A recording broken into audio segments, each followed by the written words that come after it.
Bago tayo magsimula, ipapromote ko lang. Aking mga power bracelets, available po ito sa Shopee at sa TikTok.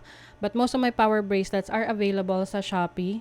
So, lahat po yan ako yung gumagawa. Meron tayong mga protection bracelets. So, this is a combination of fire agate and lucky red string, which I have been using for more than 4 years na.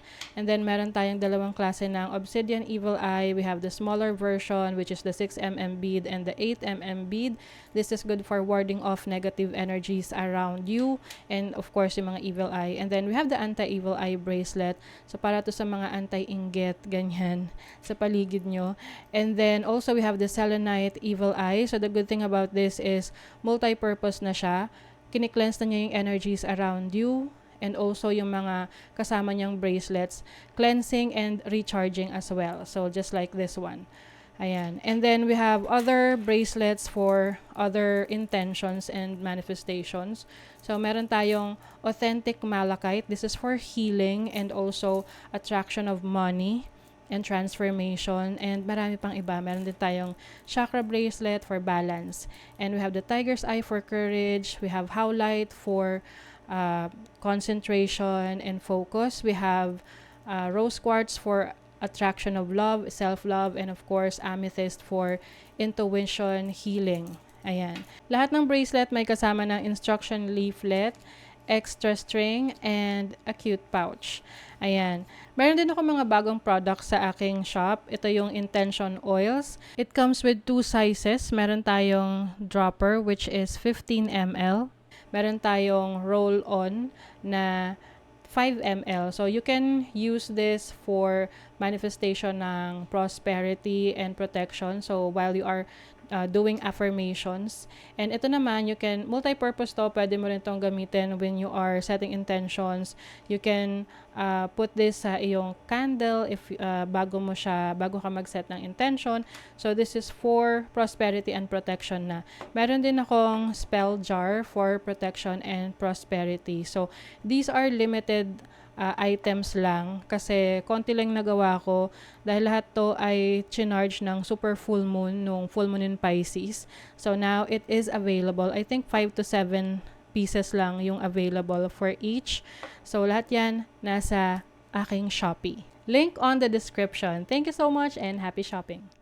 Pisces, hi! Welcome to Mr. Queen PH at ito ay isang energy update for you ngayong September 16 to 30, 2023. This is a general reading, so maaari kayong makarelate. Maaring hindi. Just take what resonates. Panoorin nyo rin ang inyong Sun, Moon, Rising, and Venus. Para sa iba pang mensahe, meron tayong video na nagpapaliwanag tungkol doon.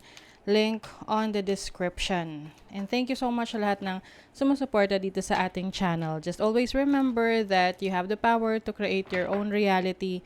So gamitin nyo lamang ang reading na to bilang gabay. Okay, let's see. Pisces. What's up? Energy update, September 16 to 30 for Pisces. 9th house, exploration. So, 9th house is about higher learning. So, yung iba sa inyo maaring may mga pag-aaralan kayo na related sa interest ninyo. Pwedeng belief system, spirituality, forms of divination, or just plainly increasing your knowledge about something na interesado ka or expert ka na. Yung iba naman sa inyo, may travel opportunities.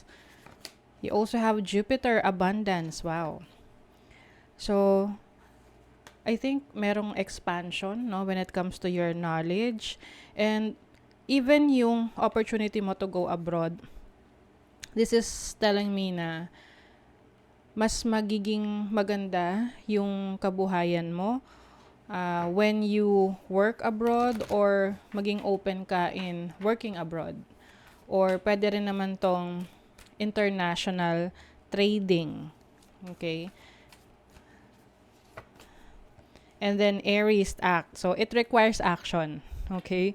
Pisces. So as long as you are taking action towards your goals and dreams, definitely you will be able to achieve it. You will be successful dito. Kasi 9th house is also ruled by Sagittarius and Jupiter is also ruled by Sagittarius. So it's more on expansive energy eh. So, maaring may growth, merong success for you, whatever you are working on, as long as you are willing to take action, actualizing your plans. So, ano pa? Ano tong expansion, explore ng mga Pisces? You have the second house, which is about your finances, your values, yung money mo, no? Different sources of income, yung mga properties mo. Wow. So you have Aries energy as well. So Aries is someone who initiates. Nagsisimula siya. Siya yung may kusang palo, kumbaga. You also have Venus. Wow. Venus in Aries in the second house. Maganda yung pasok ng pera sa inyo, Pisces, no? Venus is the planet of beauty, art, money, the luxurious things, luxury, and arts. So, I think, yung mga i-explore nyo pa related sa talents and skills ninyo, maaring creative arts, this is going to bring you more income, no? Related sa creativity mo. And as long as you are passionate about it, success is with you. So, may abundance dyan. Lalo mong palalawakin yung kakayanan mo. You have the Knight of Cups, Five of Cups, and the Six of Wands. So, some of you, maaring nagkaroon kayo ng missed opportunities in the past. But it's okay. Kasi you have learned from that. And with the Six of Wands here, it's telling me na kaya mo na-miss yung opportunity na yon because it's not for you. Dahil merong opportunity for you na kung saan doon ka mas magiging successful. You also have the King of Wands. So, very creative yung energy ninyo, Pisces. And also, related to sa business. Business na galing sa creativity ninyo. And also, travel opportunities, trading. This is what I'm seeing. And maari ring sa trabaho, no? Nakikita yung galing mo, yung talento mo ng mga boss, ng mga higher ups. So, you are going to be recognized with your work. Wow, Ace of Pentacles. So, may mag-open na bagong opportunities for you. This can be a new career, a new business na maganda yung simula niya, no? So, yung iba, baka kayo ay susubok ng negosyo or papasok sa panibagong way to earn money. Kaya mas magiging abundant yung finances mo, especially that your focus is in your second house of your finances, your possessions, material possessions, and your values. What else? You have lone wolf style. So, some of you are independent. You can work on your own. Yung iba sa inyo, single and focusing on your career, your business, your money. And yung iba sa inyo, meron kayong mga bagong may experience na culture or bagong experience, like for example, types of cuisine or mga types ng food na you've never tried before. Lalo na kung magta-travel kayo.